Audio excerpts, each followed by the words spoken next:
أعوذ بالله من الشيطان الرجيم بسم الله الرحمن الرحيم ربي اشرح لي صدري ويسر لي أمري واحلل عقدة من لساني يفقهوا قولي سبحانك لا علم لنا إلا ما علمتنا إنك أنت العليم الحكيم. Donc aujourd'hui notre thème est comment créer une relation amoureuse heureuse. Donc la première chose à découvrir pour réussir une vie amoureuse heureuse, c'est de savoir qu'est-ce que votre partenaire a véritablement besoin. Qu'est-ce qu'il aime vraiment? C'est quoi pour lui une preuve d'amour? Qu'est-ce qu'il veut vraiment, votre partenaire? Comment se sent-il aimé réellement? La première chose à savoir vraiment, c'est de comprendre comment fonctionne la personne qui est en face de vous. Votre cher aimé, comment fonctionne-t-il? Qu'est-ce qu'il a vraiment besoin? Qu'est-ce qui lui rend heureux? Est-ce que c'est lui offrir un cadeau? Est-ce que c'est le fait de passer du temps avec lui? Est-ce que c'est le fait de lui dire des mots doux? En fait, aimer, c'est un verbe d'action, ce n'est pas un sentiment.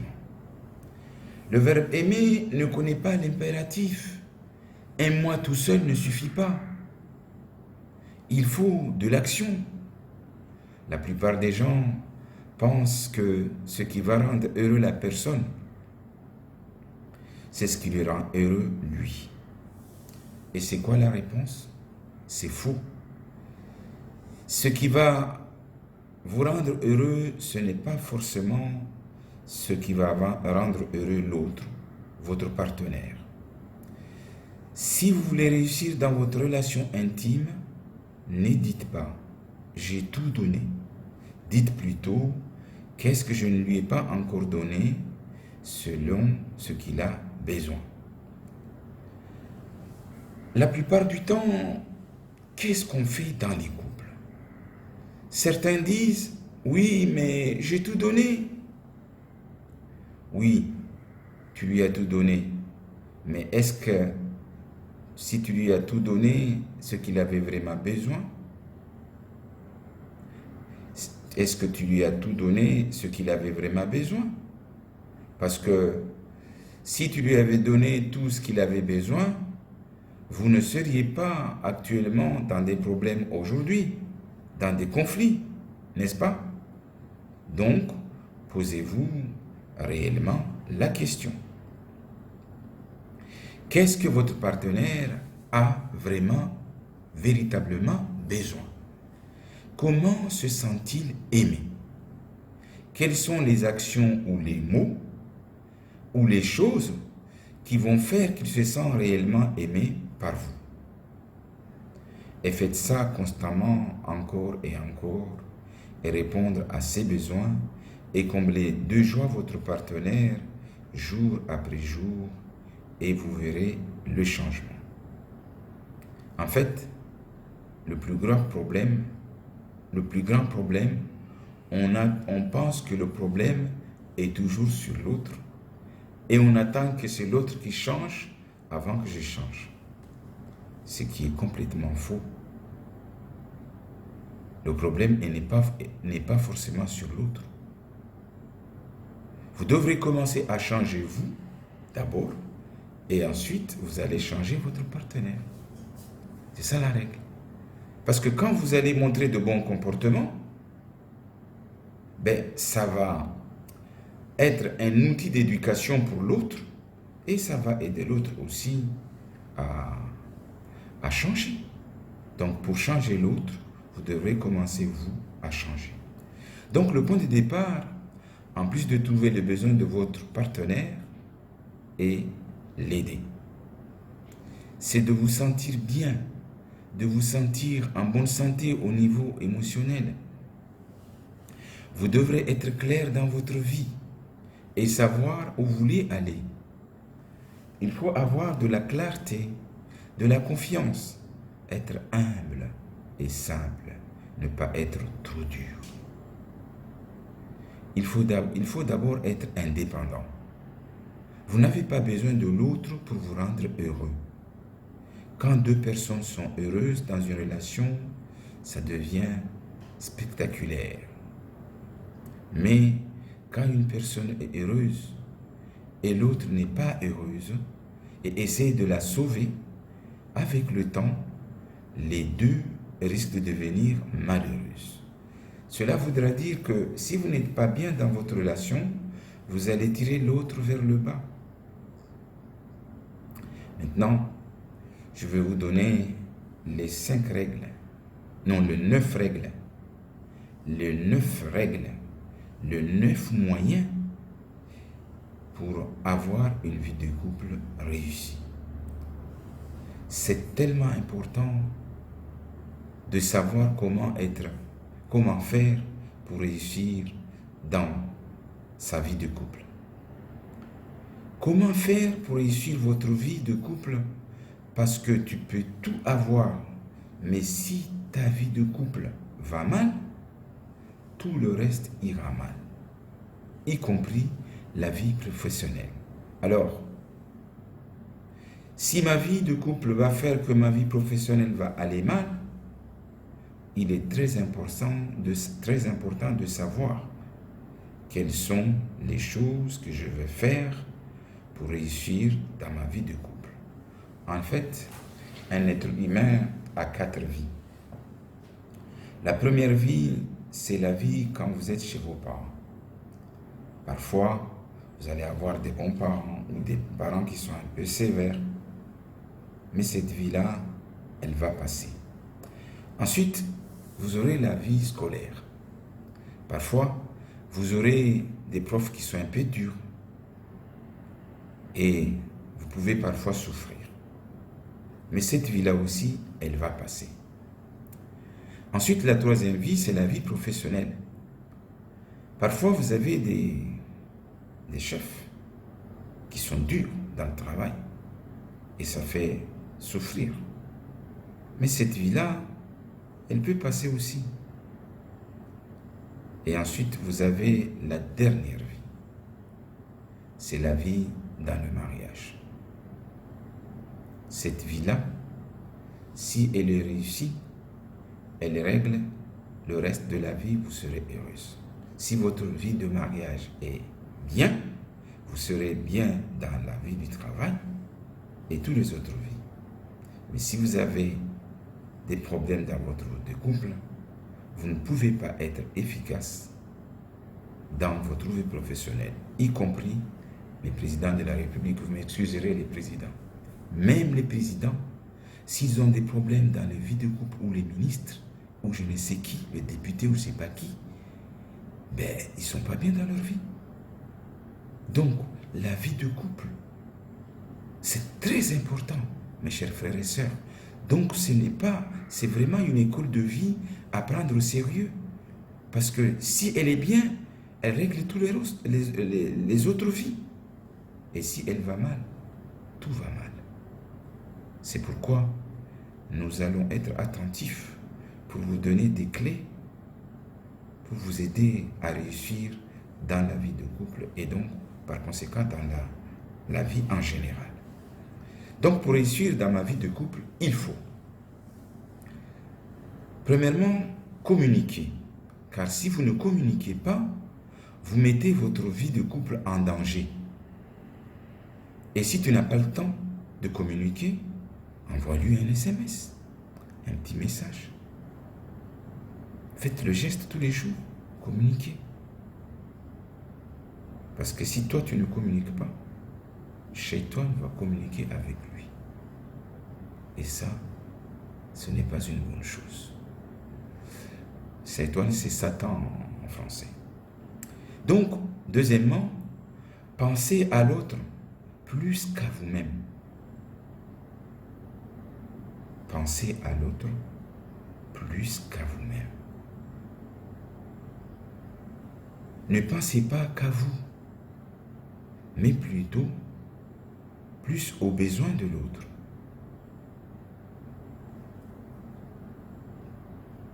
Et même dans le Coran, en islam, on dit lan tanalul birra hatta tunfiku mimma tuhibbun. Vous voyez? Même dans la foi, la croyance, Dieu dit, vous ne pouvez pas être un véritable croyant si vous n'aimez pas sur l'autre ce que vous aimez pour lui-même, pour vous-même. Vous ne pouvez pas être un bon mari si vous n'aimez pas pour votre femme ce que vous aimez pour vous-même, et inversement. Si vous voulez que votre partenaire soit heureux, il faut lui donner, penser à lui donner ce qu'il aime, pas forcément ce que toi tu aimes. Donc, ce qui est très important, ne pensez pas toujours ce que vous n'avez pas encore.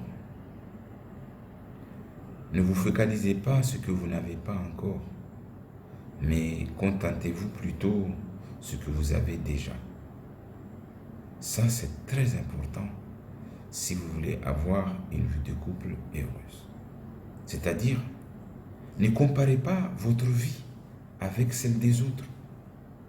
Parce que si vous êtes dans cette démarche, vous ne serez jamais heureuse. Contentez-vous de ce que vous avez et regardez ceux qui sont en bas de vous. Ne regardez pas ceux qui sont au-dessus de vous, parce que vous ne serez jamais heureux. Très important, le point numéro 3, ne cherchez jamais les défauts de votre partenaire. Il faut plutôt avoir une pédagogie d'encouragement. L'encourager, le complimenter, ça, c'est très important. Vous voulez être heureux si vous voulez être heureux dans votre vie de couple. Regardez plutôt ses qualités au lieu de regarder ses défauts. Et comme ça, vous êtes sûr d'être un couple heureux. Il ne faut pas être un détecteur d'erreurs. À chaque fois que votre partenaire, votre mari ou votre femme fera la moindre petite erreur, la signalez. Parce que si vous faites cela, votre partenaire ne sera pas heureux. Donc, complimentez votre partenaire et cherchez toujours à positiver sans jamais négativer. Vous savez quoi, mes chers frères et sœurs? Dans une vie de couple, il ne faut pas être comme un juge, mais il faut être comme un professeur. Et c'est quoi la différence? Un juge, c'est quelqu'un, à chaque fois que tu fais une bêtise, il te punit, il te sanctionne. Donc, dans un couple, on ne doit pas fonctionner comme ça. Un professeur, c'est quoi? C'est quelqu'un, lorsque tu fais une erreur, il l'utilise, parce que l'erreur est considérée cette fois-ci comme un indicateur de réussite. Ben oui, l'erreur ne doit plus faire l'objet d'une sanction dans la pédagogie nouvelle. L'erreur est considérée comme un indicateur de réussite. Vous allez utiliser l'erreur pour éduquer l'autre, l'aider à évoluer dans la vie et donner des conseils. Et c'est comme ça qu'on doit être. Donc, quatrième moyen, pour absolument assurer une vie de couple réussie, ne passez pas du temps à faire la victime. Il ne faut pas passer du temps à faire la victime, je m'explique. Surtout, prenez votre responsabilité. Ne jetez pas toujours la faute sur l'autre, sur votre partenaire. C'est jamais vous, c'est toujours l'autre. Dans votre couple, ça ne doit pas être toujours la faute de l'autre. Vous êtes parfois fautif vous aussi. Personne n'est parfait. On est tous des êtres imparfaits. Donc, reconnaissons parfois nos erreurs. Parce que certaines personnes, quand ça ne va pas, c'est toujours la faute de l'autre. Non. On est des êtres imparfaits, des êtres faibles. Et ne pensez jamais qu'il n'y a rien à changer pour vous. Tout le monde doit évoluer. Tout le monde. Le mari doit évoluer. La femme doit évoluer. Chacun à son rythme. Cinquième élément, on va dire,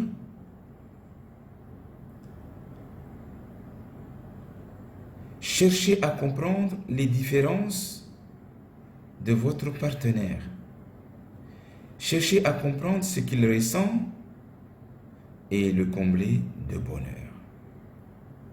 Vous commencez donc à l'écouter, à comprendre ses besoins, le questionner.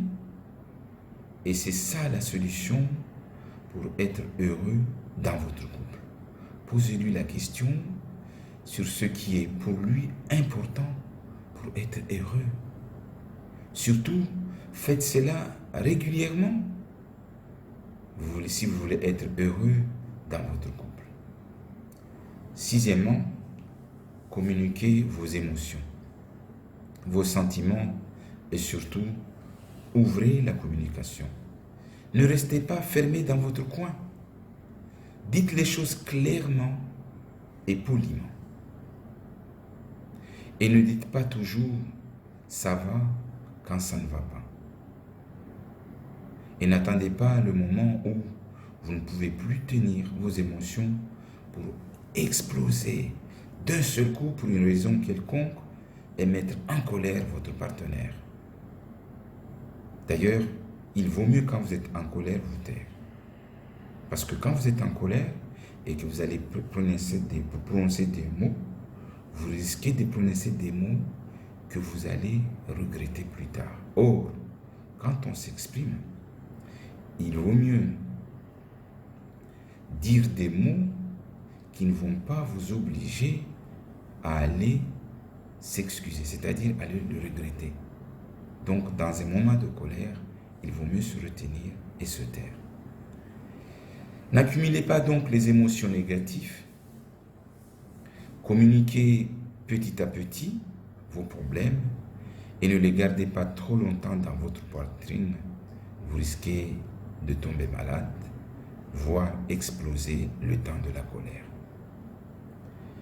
Et n'attendez pas le meilleur moment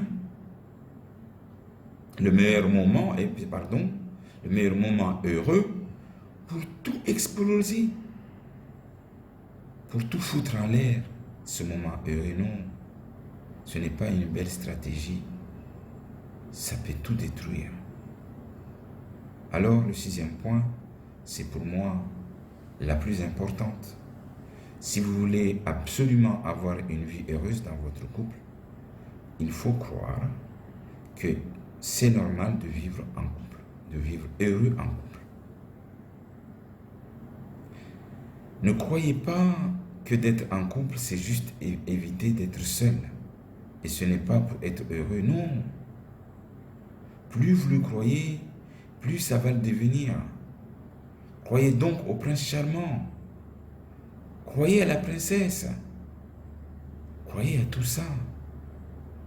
Soyez positif par rapport à tout ça et ne soyez pas négatif. Alors le huitième point, c'est très important. N'aimez pas avec des conditions. Cultivez l'amour inconditionnel et ne cultivez pas l'amour conditionnel. Qu'est-ce que ça veut dire? L'amour conditionnel, c'est le fait de se dire « je donne seulement quand moi j'ai ce que je veux ». Donnez seulement par amour inconditionnel et ne donnez pas quand seulement vous pouvez obtenir en retour ce que vous voulez. Parce que ça s'appelle l'amour par intérêt. Et cela ne dure pas longtemps, ce genre d'amour. Je vous dis cela parce qu'il y a des gens qui donnent lorsqu'ils ont ce qu'ils veulent.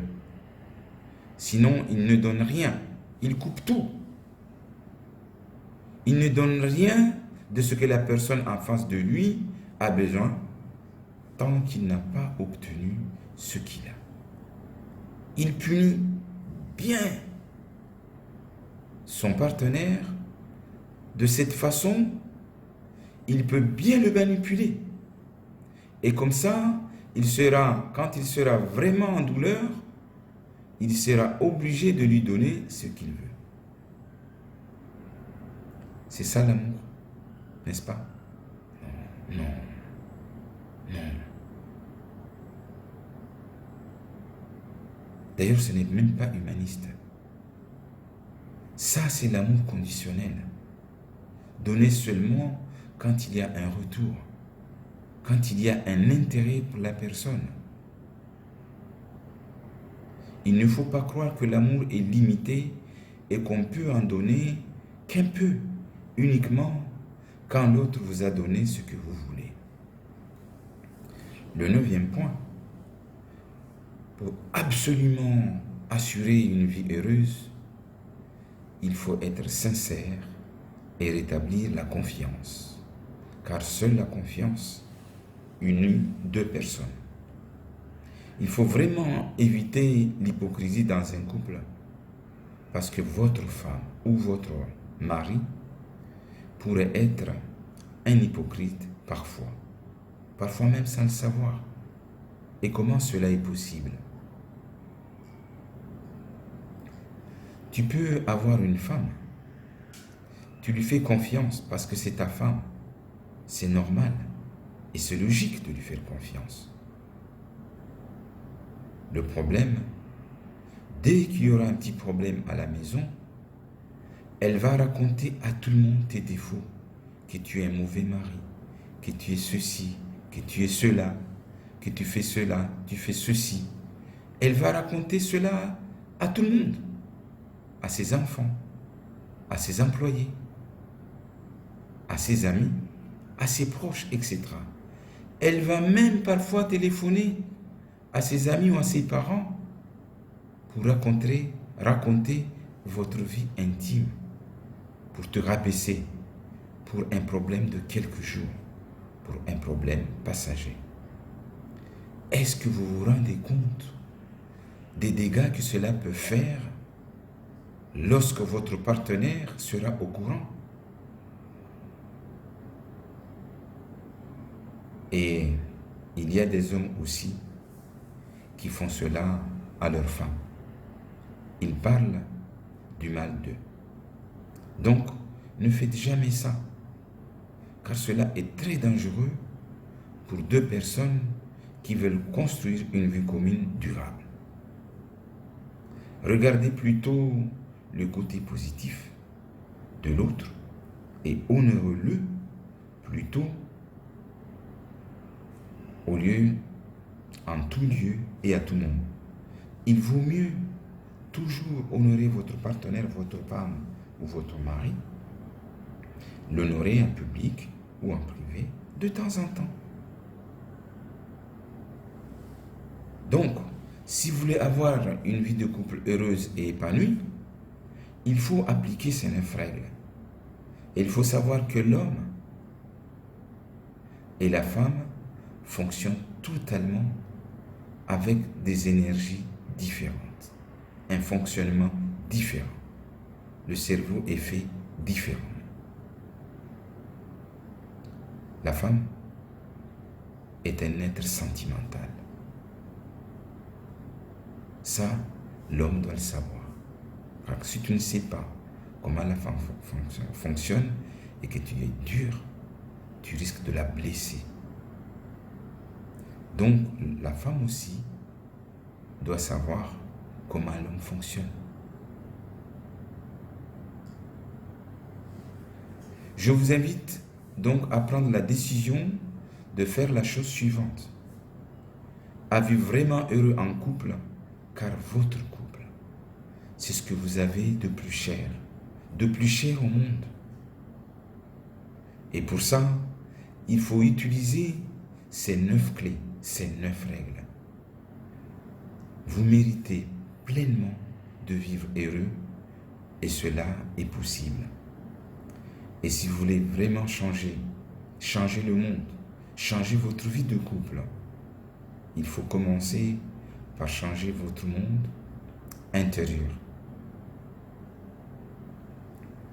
Parce que si vous voulez changer votre monde extérieur, vous devriez d'abord changer votre monde intérieur.